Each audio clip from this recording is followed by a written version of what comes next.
We have a gentleman called Scot, who was the organiser of the big march that went through Skegness a few weeks back.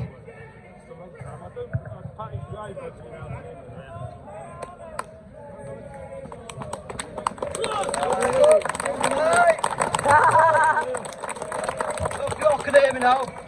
So as you know, I'm Scot. A few weeks ago I organised a march through Skegness to protest the situation there with the housing of illegal immigrants at the taxpayers' expense. I know that Hull and many other places around the country have the exact same issue, but the issue is more than just an immigration issue, because the issue starts with a government that is driven by ignorance and greed.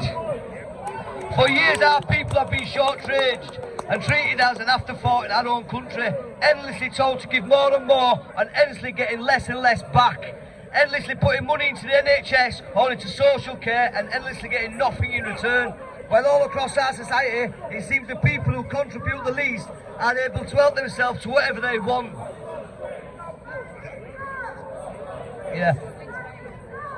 And all of this is driven by the relentless greed of the traders in Westminster. It is their pockets that fill up through COVID, their pockets that fill up through the asylum crisis, their pockets that are filled up through the massive increase in energy costs, their wealth that seems to increase even while inflation ruins everybody else. The system is designed to give an illusion of choice when in fact they contribute together, collaborate together to ensure their rule continues without any challenge. A few years ago, when for the first time in the British people were actually given a say of the future, they voted to leave the EU.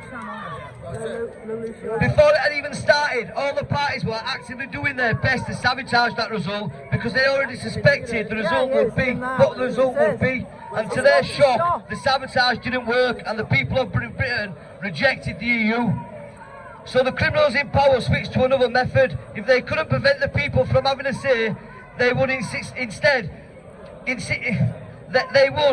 work to degrade what the people wanted. And so everything that motivated people to want to leave the EU, immigration, theft of the British money and dictatorship.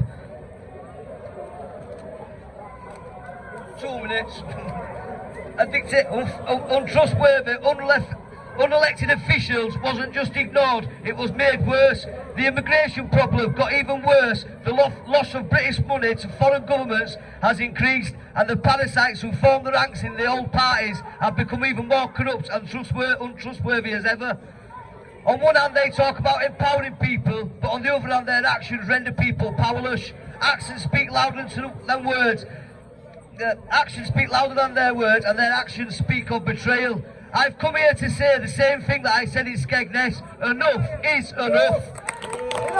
The British people are sick of being robbed of everything they own. There is only so far you can push people before they start pushing back. And that is what we're doing today, is witnessing the beginning of that pushback. There are many people here who have fought for justice and their future for many, many years, and the criminal cabal in Westminster have done their best to silence and paralyse them.